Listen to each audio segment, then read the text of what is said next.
What's up, guys? I'm Jeff. I'm Alyssa. Welcome to another episode of I almost love the last one. The Real Life Podcast. Guys, we're really excited for this episode. This one's going to be a little different, but I hope it still feels totally on brand, per se. I don't really love that phrase. But what we're going to do is that a lot of people ask us about like our tech boundaries. They kind of hear down on Insta stories, et cetera, that I turn my phone off one day a week, a couple other things. And so essentially we thought we'd dedicate a whole episode to just talking about kind of technology and our relationship with it, how we seem to cultivate it, hopefully with a healthy relationship, et cetera. And so I think a really good kind of framework for this episode is we kind of have what I call the Bethke's tech manifesto. And I'm weird like that, where I'm weird and annoying and strange, where I literally like anything that that I think is really intriguing that I want to talk about, or I mean, anything I start to believe that's a high value, I like make like a document out of it. So you don't have to do that. That's weird. Don't do that, right? You don't have to make like a Declaration of Independence for like everything you believe. But I do. For me, it's just really helpful because I think it's like, what? You're cackling. What? Was my laugh bad? What, is it bad? What'd I do? It's just funny. Okay. But essentially I think this is a really good topic because, technology has really started to affect our health, affect our marriages, affect our relationships. And so we do want to talk about it. Yeah. And here's the thing, guys. If you get in the DeLorean and you go back to 1950, 1930, and you open up, a Time magazine or something like that, you'll probably see a full page ad with a doctor and a white coat and a cigarette in his mouth saying that this is actually good for your health. Like literally Google it. You can very much find those ads, and they're hilarious and kind of creepy and kind of haunting. When you actually dig farther down the rabbit hole, you realize those actually weren't doctors at all. Those were actors, and it was basically just a big marketing scheme because they... Can they do that? Yeah, they started to realize that people realized cigarettes were kind of hurting them, and they weren't, and we still... and so then they realized they had to kind of show that it was good health, or in good health. Now it's interesting, and same with coal. Like, guys, there's a ton of examples of things that are enormously detrimental to our health, but it takes us about 70 to 90 years to regulate it. Like, that's a fascinating, that's a concept that just plays over and over and over again. Automobiles, same thing. People, like, the amount of times, and if you hear the lawnmower in our side yard, it's because it is. There's someone mowing the lawn right now, and we're just going to keep it moving. Real life podcast. I do think they actually can't hear it, so a lot of times these mic mute a little bit. Okay, I'm hoping so. Or they're very directional. It's like literally outside our door. I know, they're very directional. You might hear the buzz a little bit, but it'll go away. Guys, this principle plays out over and over and over again, and it is literally like almost science that it just, so what this drama plays out where something new and alluring and great, or some way that blesses us comes out. Then it has what I call the wild, wild west period for about 70 to 90 years, where everyone just starts consuming it or enjoying it on levels that are unprecedented, and they push it to its limits. Then towards its limits, maybe 30 to 50 years, towards its limits, they start to show of like, oh, this is kind of not that awesome, or it's awesome but needs to be regulated, or rules or laws, because humans enjoying something like this in an environment that is unregulated just leads to destruction. And some things are actually inherently wrong. Like, I don't think cigarettes lead to any health benefits. And some are are good but need to be regulated, and are bad if they're not. So, and automobiles are a great example again, guys, where automobiles, like, the amount of crashes and deaths that happen via automobile for the first 50 years of the automobile versus the last 20 because of regulation it's because of the regulation that no one dies. Like, it's crazy the amount what regulation has actually done for kind of deaths via vehicle. But all I'm saying with that is I think technology is 100% in that category. And not just technology, because technology has been around for thousands of years. I mean, specifically with like smartphone, social media, hyperconnectivity, internet that we've been in for about 15 to 20 years, and then in a second phase about 11 years with the smartphone, 2007, Steve Jobs and the iPhone release.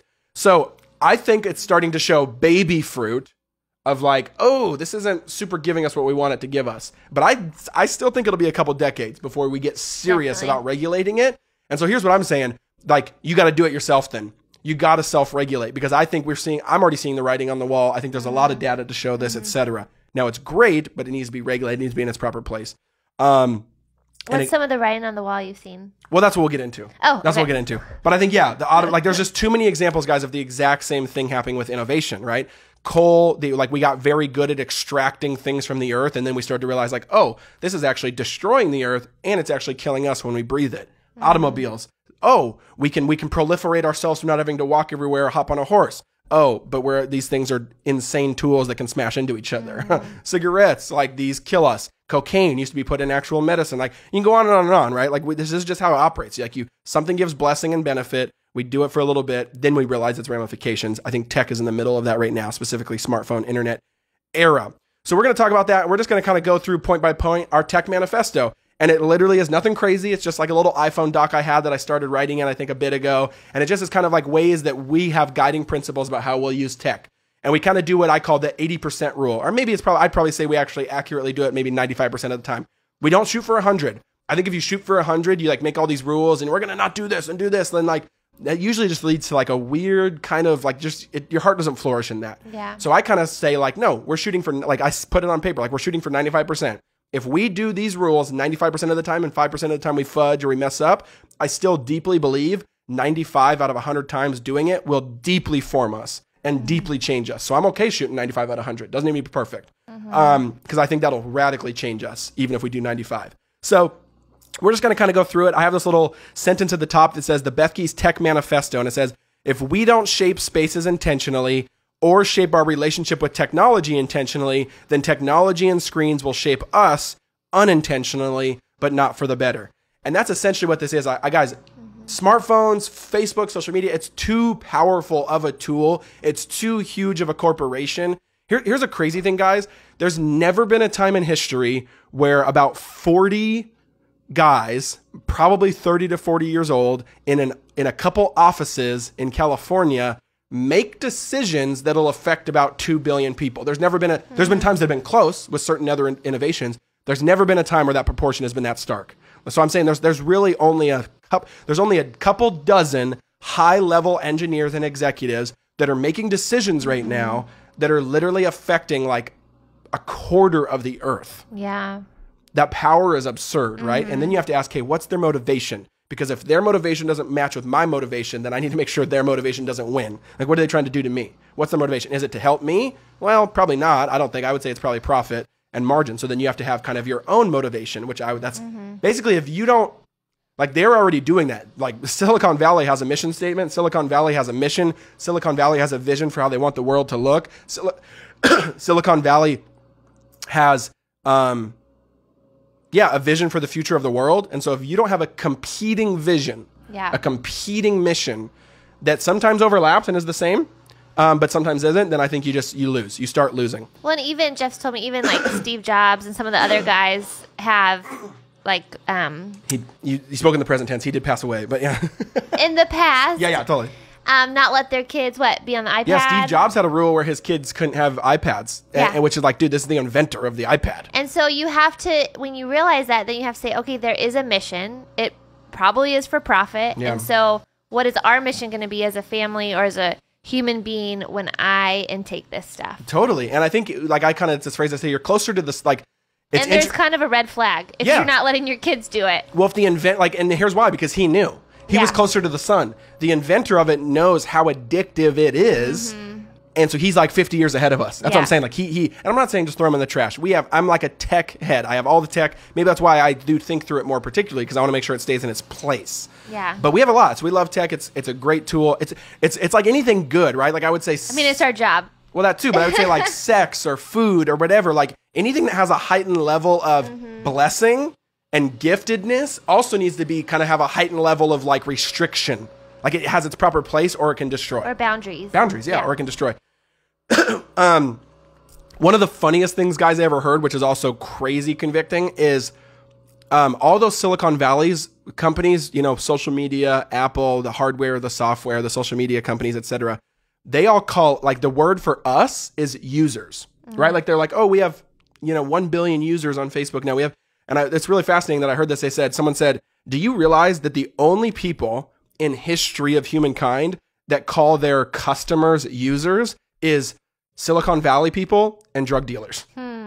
That's kind of crazy that those that like drug dealers call their people users. People that buy from drug dealers are called users. And the only other people that call their customers users is technology companies. That's crazy. Everyone else calls them customers or whatever, right? It's really interesting. Okay, so let's just get into it. We're just going to kind of go one by one. We can kind of rant about it, talk about it. The first one is so it's our family will, and then we have like 4 or 5 points. Our family will elevate creation over consumption. As image bearers, we are meant to create. We get life and joy and are invigorated through creating, drawing, cooking, learning, and writing, etc. And so we always need to check our hearts and take habit audits every once in a while to ensure we are creating more than we are consuming. You want to talk about that one? You want me to? No, you go for it. I think that one's pretty self-explanatory, guys. But one thing that technology is doing, guys, is it's getting out of balance the creation versus consumption scale. We need to consume. We need to consume food and energy and insight and knowledge. But we also need to, it's kind of like an input-output thing. We have, like, you need to have input, but you need to have output. And I think as image bearers, we get fulfilled, we get sharpened, we live in more dignity and are feeling more dignified and more worth if we are just creating and not creating so you can sell it on Etsy and not creating, like, that's fine if you do. But I just think creating for creating's sake. Yeah. Like if you can draw, then draw. If you can cook, then cook. If you practice medicine, then practice medicine and bring glory to God by, you know, bringing in the new city and the new Jerusalem here in the present of order out of chaos. But I think the balance, the scale is getting tipped on an insane level. Definitely. Where technology is just, we are 100% consumers. Everything is about consumption. It's training us for consumption. It's teaching us to consume. We no longer even children are no longer even like 100 years ago, you needed them to work the crops. Now you have children and you just see them as consumption machines. Like oh, I don't want to have another kid because they're just going to drain on the resources. Right. And it's okay if you don't want to have another kid, but I think you have to just ask for the right reason, right? Everything is about consumption. It's about what can I take from the pie? So we take information, we take relationships, we take everything. We consume on Netflix and this, etc. So yeah, I don't know. I just think we have, I see it as a scale. Like it's really out of balance. And that one, it's not like we don't consume, but it needs to really be put in its place. Would you say anything? Yeah. And I think just on a personal level, I know the times in my heart when I go on Instagram and I kind of just, usually when I want to consume, it's when I want to numb out. Like today was a hard day, or I'm just really exhausted and I have no energy to do anything else. And I just want to like consume. And I never come away feeling filled up. I never come away feeling like, oh, that was a really good like half hour spent on my phone. But when I go on social media, or if I go on Instagram and be like, oh, I want to see what's going on, and I respond to people, and or I want to post something, then I feel like even though in a way I'm consuming, it's still like a really healthy level. Yeah. And so I think you need to check your heart with it. And then I think sometimes, the most restful thing we can do is when we do create, like when we sit down and I do a craft, or if I bake something, whatever is really kind of therapeutic to you or fills you up.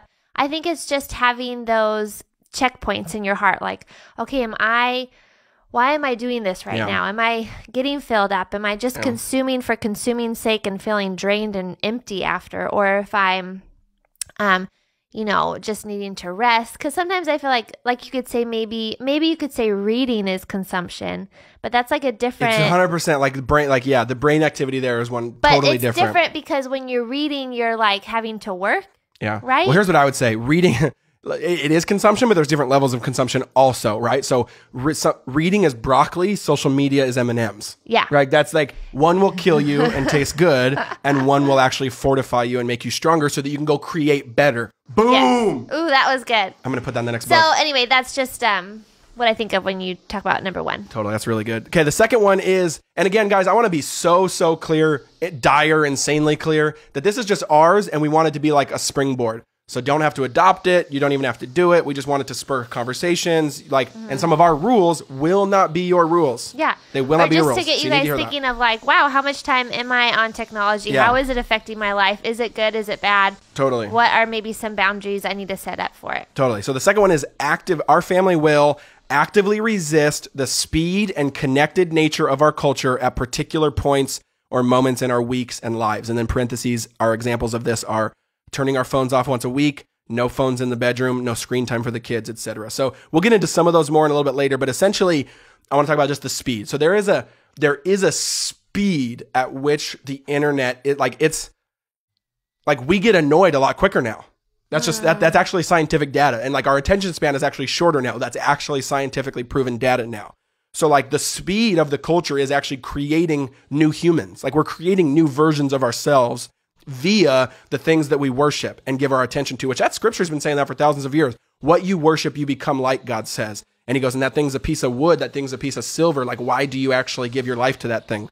And again, it might not be wood, but the iPhone sure looks like a lot of silver. Boom. No, I'm convicting myself. Okay. But yeah, so the speed. So like, remember when like in the 90s when AOL would like 56K dial-up modem would be like, and it would take like 10 hours to get online and the thing was a slug, but you had no context. That was great. Yeah. Now if the internet was like, if the internet is not like 1 terabyte per second and it's not Google Fiber, I die. Right?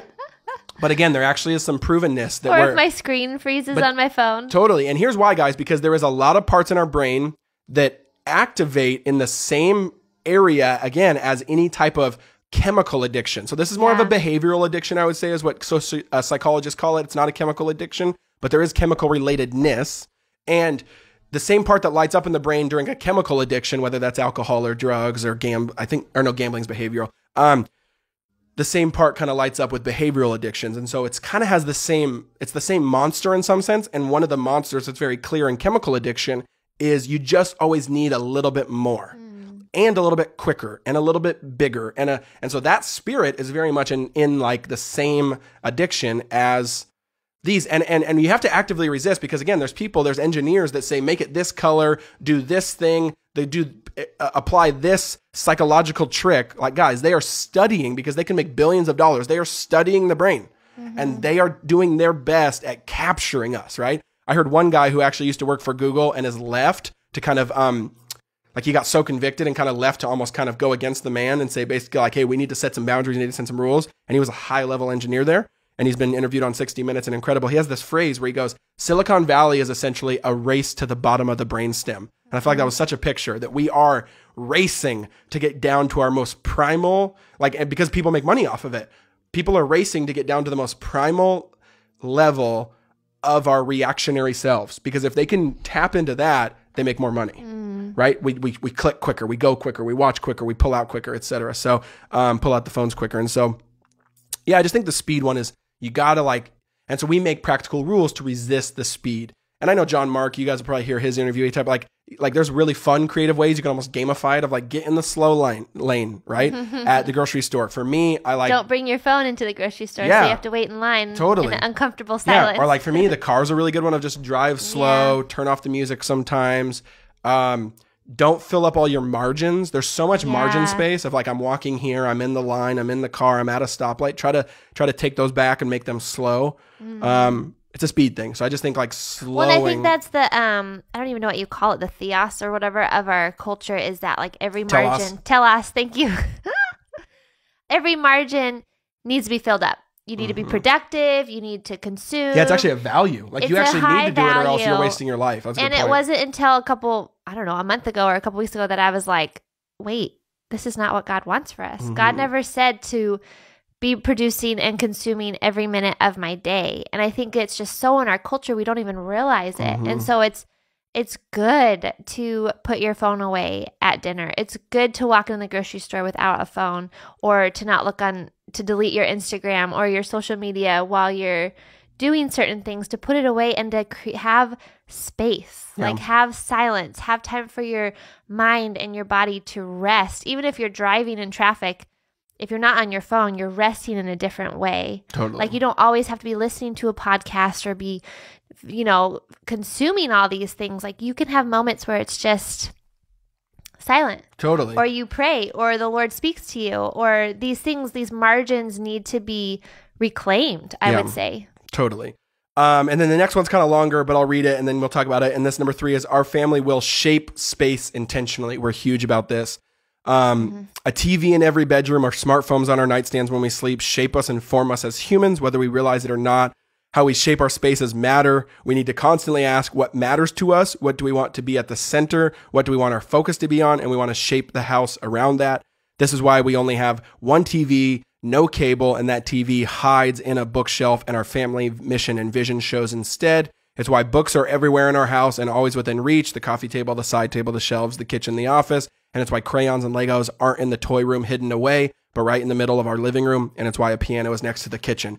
So again, this is kind of the creation consumption conversation, but it's more about shaping your space. Yeah. Like, I don't think people realize, again, how much we let some very large companies or just cultural norms shape our space. Your home, your dorm room, your whatever, your apartment is a deeply sacred place, and how you shape it, meaning like how you set it up, what it points towards, what the focal point is, will set the tone. And that's good or bad. That's just truth. I think or what you fall into. Yeah, or what you fall into most. So for us, like we're not going to be the house that has a TV in every bedroom. We're not going to be a house. And I do also think, like, if you're a millennial, by the way, like, that's not really even an issue anymore. I think sometimes people our age really harp against TV of, like, you know, when it's like in reality, your phone. When it's like, yeah, it's reality. Yeah. We don't have any TVs, but we're on Facebook for 9 hours, right? And it's like, yeah. And it's like, yeah. So I think it's a little shifted a little bit. So it's the same thing with screens. Like, we don't put any, like, there's no computers or laptops like around a ton. Those are in the office for working. Our screens, like, we have a cabinet that, like, the iPad stays in there and charges in there, and my iPhone stays in there and charges in there, and I'll pull it out to play music, or I'll be texting, or it'll be in the living room, whatever. I'm just saying, shape the space. And they've actually, guys, there's crazy tests on this one where they have actually given tests to people, just like tests of cognitive ability, you know, do this or do that, or, you know, what is this number, whatever. And they've taken the test, scored X, and then just simply put a phone on the desk next to them, had them take the same test. They got worse on the test. Really? Just with the phone present. Totally. There's a level of low grade subconscious anxiety that's in us. I don't care if you believe it. The tests show it's there. Yeah. And so all that stuff. So I think just shape space intentionally. And like the ones we kind of said, like, this is really important to us. So, like, if you come in our house, there's not only we only have one TV, but if you come in our house, you wouldn't know that. Like, there's no TV visible. It is hidden in a cabinet, and I put it on this, like, elevator lift thing. But when it's down, our mission and vision is the focal point of the living room. And it's this thing I wrote up that you guys have maybe seen or heard us talk about. There's a piano in the living room, which we don't even play. But here's the thing. Like, I'll poke around on it sometimes in seasons of, like, watching fun iPad videos. The kids will poke around on it. One of my favorite things is when people come over that know how to play, they'll sit on it and start playing. It invites a different type of dynamic, right? Even though we don't even play it that much. And so I think, but it's cool because that shows us you really just whatever, like, what are the focal points? Here's the best way to put it. I think Andy Crouch talks about this. Put technology at the fringe of your house, not the center. Put it at the outskirts. You need it in your house and you need to have it to function, etc. Put it on the fringe, not the center. Put creation at the center, right? Or the broccoli version of consumption, like reading, etc. And same thing with. Oh, go ahead. I was gonna say just last thing. Same thing with, like, toys and with the kids. Like I actually I don't really want a toy room in our house. Like, some people, and that's fine if you do, like, go let the kids have their cool, creative, imaginative space. But for me, I purposely wanted to create a space like a Lego table where they're, like, right next to me. Like, I'm reading a book and they're right there. And so again, there's not one right or the wrong. It's just like, that's my personal preference. So we shaped our space around that. And so our little kids' Lego table is right in the living room. And so they can kind of be playing while I'm reading, or like, and it's, again, there's this muscle of creation versus consumption. Yeah, I would just say, like, I don't know how many hundreds of years ago, before the TV was, well, that wasn't 100, but, you know, before the TV even came to be, what was at the center of everyone's home was a fireplace. And so you would sit around the fireplace at night after dinner. You would talk, you would crochet, you would read, you would play a game. Like, even when we watch, like, BBC shows or whatever, that's what they do. And so then when the TV came to be, it suddenly became the focal point of a house. And did you just pull a Jeff Bethke and bring in all this, like, historical, awesome, like, comparative? Like, that was legit. I've done some research. That was legit. That was fire. More on, like, the interior design aspect. I like that, babe. I like that. And so I think it's just realizing that the TV has not always been at the center. And is the TV at the center of your home? And does it affect you? Is that what I think when it is at the center of the home, then when you have rest time, you immediately just turn it on. Instead of, like, having a cabinet for it or putting it away somewhere or having to pull something out, it's just an extra step. Then if it is an extra step, then you kind of think about it, like, oh, do I want to watch a show tonight, or would I rather read, or would I rather craft, or would I rather whatever? And so I think it's just having that like intentionality in your home of how you want to set it up. And then I will say too, just a little, just to go off of what you were saying about the phone, I've noticed in my heart that when my phone is near me, I have this like, and it's on silent. It doesn't even buzz, but it's like I feel buzzy and I feel anxious, and I'm like, oh, I wonder. I honestly feel like that's that Psalm verse about idolatry of like that at which you worship, you become like. And again, not like that strong for us, but I think all of us, like it's weird. You become the phone vibrates, you start vibrating. Like, but the thing is, my phone doesn't even vibrate. Well, I know, but I just, yeah. But I feel, even with it, I have it right here next to me right now because my parents are watching the kids just in case that they need to contact me. I feel a little like just not fully present, not fully here, because I'm like, oh, I wonder if they're going to text me, or, you know, when Jeff is gone, I have my phone on with me, like, oh, I wonder. It's just like this constant little thing. Totally. But I've noticed that when I actually put my phone in a cabinet, when I put it in a room and I leave it there, and then I go out and I'm with the kids, or I'm doing my things I need to do during the day, I have so much more peace, and my anxiety level is way, way down because I'm just fully present and I'm fully there, and I'm not concerned if someone is trying to get a hold of me. And I think that's the thing too. Our culture thinks, we believe that we need to be available. I don't know if we've talked about this yet. Yeah. We need to always be available. And that wasn't always the case. Like back when we had phones in our home, if you weren't home, then you're like, oh dang, I'll call back later. You just missed it, you know? And so I think we need to allow ourselves to have permission to not always be available, to be unavailable, to turn off your phone, to put it away, to say from these hours, you know, I'm not going to check it, or I'm not going to look at it. And the way I work, my personality and my kids, it's most of the time when I'm with the kids during the morning, I have to put my phone away. I'm not the type of person that can like do both. And I feel like when I actually do put it away, my morning with the kids is so much better. Even if it's a hard morning and there's tantrums and disciplines. You're more anchored. I'm more anchored. Yeah. I'm more at peace. I can be fully present and give myself fully to them. And obviously sometimes that's just not realistic. Sometimes we need to make phone calls to people or be available for certain things. But just to have that like, oh, I can do this. Yep. Like this is, oh, I do feel anxious when my phone is with me. I can put it away. I can turn it off. I can delete my Instagram for a day.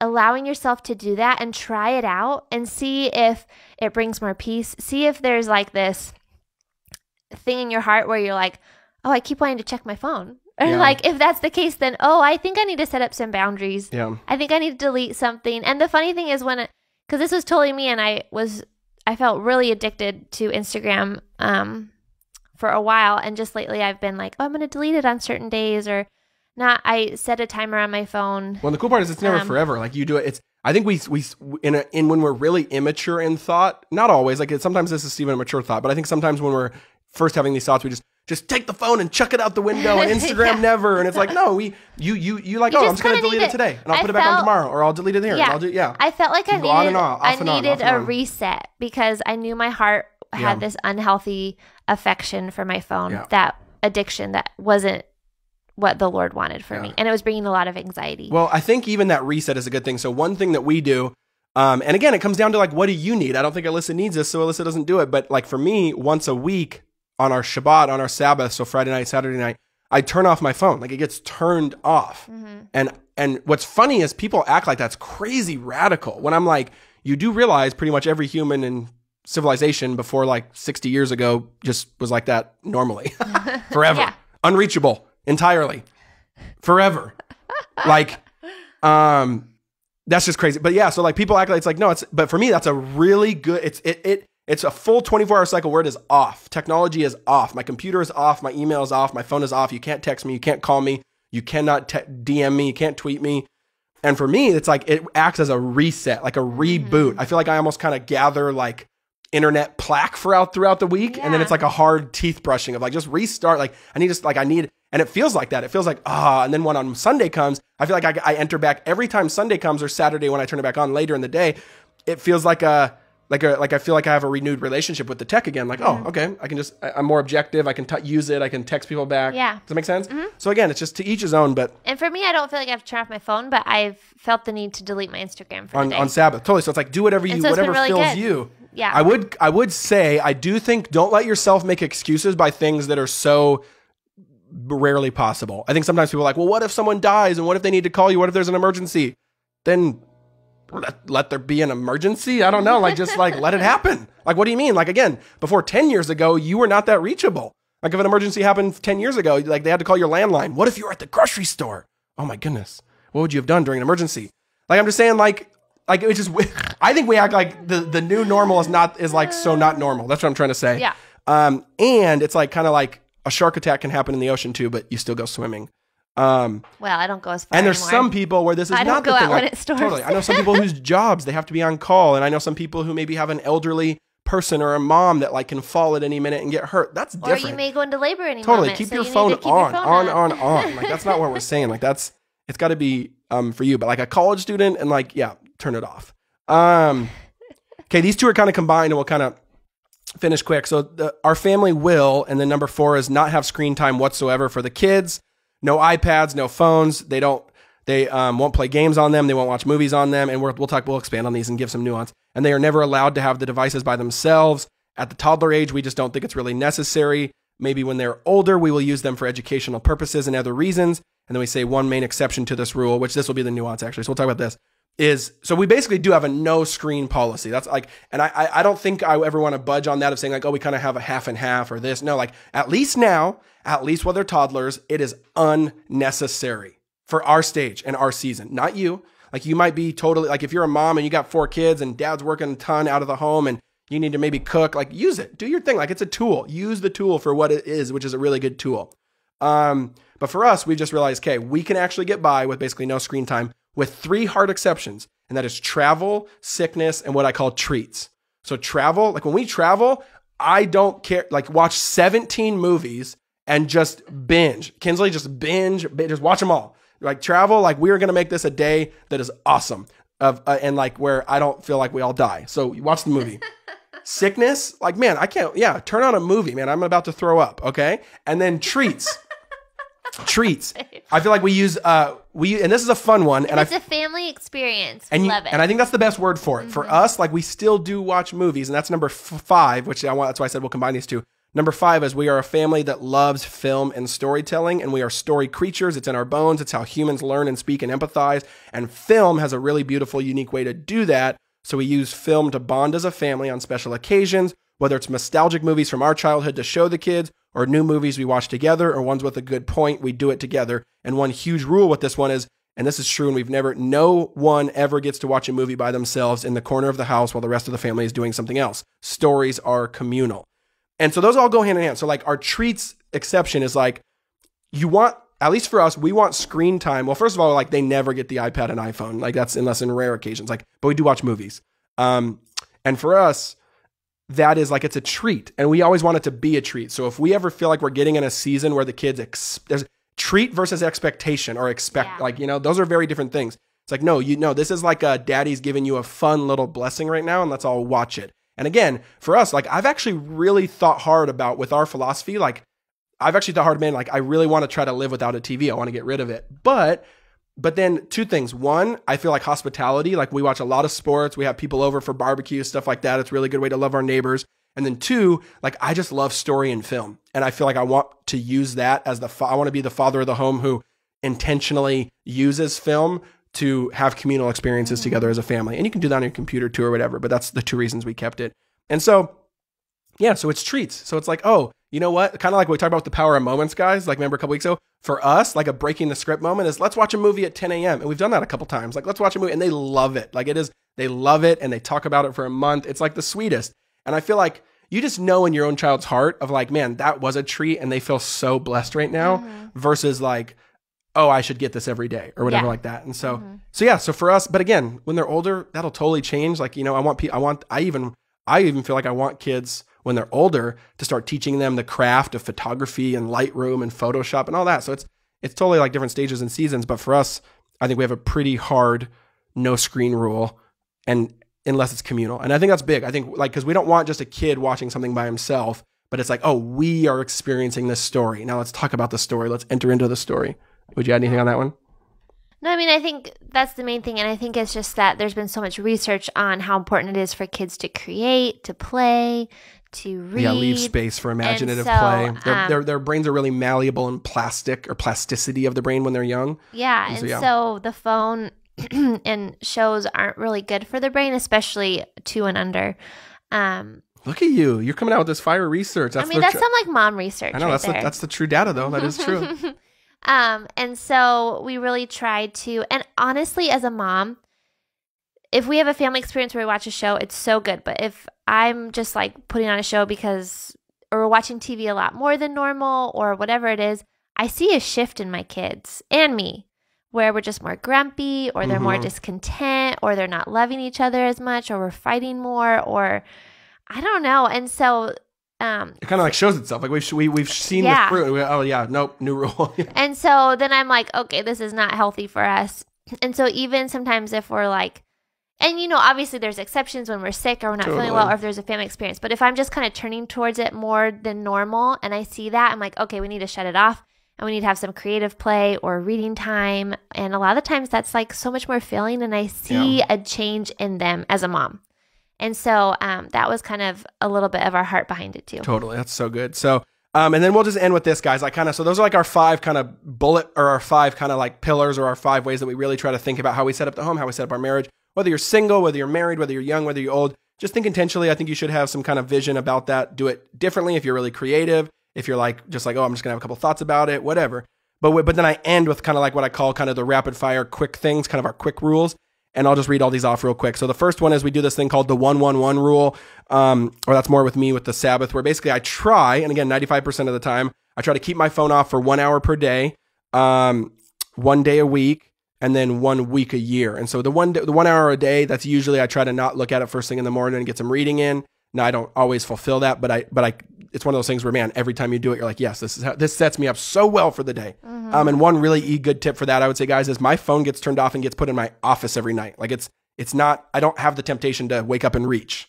You know what I mean? And then 1 day a week, we talked about that. And then 1 week a year, I think, like getting an actual like vacation or sabbatical where your phone is off, deeply, deeply important. 2, no phones in the bedroom. Alyssa brings hers in from time to time again. But again, this is about like the need of each person. We don't like these flex. And for me, I just reach and grab. And I wake up and grab. And Alyssa wakes up and wants to go talk to the Lord for 5 hours, even though the phone's right there. So so it's no phone in the bedroom for me. Watch or use or engage with stuff that fulfills Philippians 4:8, which is whatever is good, whatever is holy, whatever is beautiful. Make your mind dwell on those things. And I think a lot with the internet, we just dwell on such subpar stuff. Phone always stays in the car or on airplane mode or put away when it's special social gatherings. So date nights, dinner with friends, small group. And this one's really important to me. And maybe I'm hypersensitive about then with when I see it, but just it does not ever come into any dinner with friends. It stays in the car every time. If it's a Christmas party, if it's a dinner with just one couple, if it's a date night with just us, I'm not touching that. It's not even in my pocket. I also eternally put my phone on do not disturb, so my phone will never ring or never vibrate or never light up, which means I'm in control of when I go look at it, not the buzz gets my control. Yeah. So that's another interesting. Don't start or end the day with the phone. So that's also kind of we try to turn it off a little bit before we go to bed, maybe read, maybe talk. Number 6 is, this is funny. Realize how ridiculous and funny it is that we tap and swipe a little piece of glass, a little glass rectangle all day. I just think it's just put the perspective in. This is just it's something that someone made, and it's this little glass rectangle. And we spend all our time on it. And then no phones or devices ever at the table. Yeah. So, and I will just say, I kind of want to read, then you can pop into any of those or say whatever. Yeah, well, I know we're wrapping up, but I just wanted to end real quick with, when we first got married, the phone was a really big deal in our marriage. And because we had to learn. You take it. Can I say it? I was going to say. Well, no, I want you to say it. I wanted to just say it's. No, I was going to say I was really bad at it. Yeah, Jeff, coming from this, he was really bad at it. And on it, I was on it all the time. It was my work. I didn't know what was on. I didn't know what was off. I was because social media, this is our work, but I didn't know I didn't have boundaries, so I'm on it all the time, and it's taking my attention. It's taking my heart in some sense. It's all I'm looking at. Yeah, you keep talking about it, but I just want to let you. I will say, you can say it all. Even this is what our job was. Jeff just has more of an addictive personality, and so even when we were dating, it was constantly on him, and he wanted to be notified for every Instagram, every Facebook, every tweet. Yeah. And we would be at dinner with someone, and even though he wouldn't necessarily pull out his phone, he would get buzzed. Totally. Especially when it became our job all the time. And so when we got married, it was a thing we really had to work through and have a lot of communication with. And so I just say that, not to throw my husband under the bus, but to say, this is really coming from a heart that has, it's not like it's come really easy to you. It's not like you're someone who's like, the phone, whatever. It's like, no, this was really, really unhealthy. Yeah. And this is our job. And I've really had to learn certain boundaries of how to have a healthy place in it. And I will say, that wasn't my story, but I feel like the last year, it's just been like creating a lot of anxiety in me, or not having good boundaries, or really seeing my heart wanting to consume and consume and consume and not be content.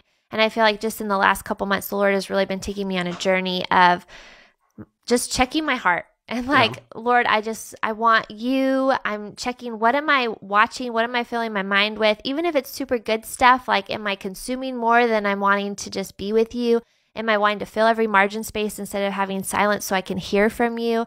Am I, is my walk with the Lord suffering, or is it growing because of the phone? And how am I treating it? Is it a tool, or is it something that is just creating a lot of anxiety in me? Because my personality tends to struggle more with anxiety, and the Lord is really working that through with me. And I'm wanting to not make an agreement of like, I just always struggle with anxiety. But I am starting to see that the phone needs to be put in its proper place, especially with my particular personality. Totally. Is that a good way to say it? And so maybe we should have started there, but I just wanted to say that of like, here's where our heart is coming behind it. Like, it's not just research and these are really good things to set in place, but like, hey, this is where we're coming from, our heart behind it.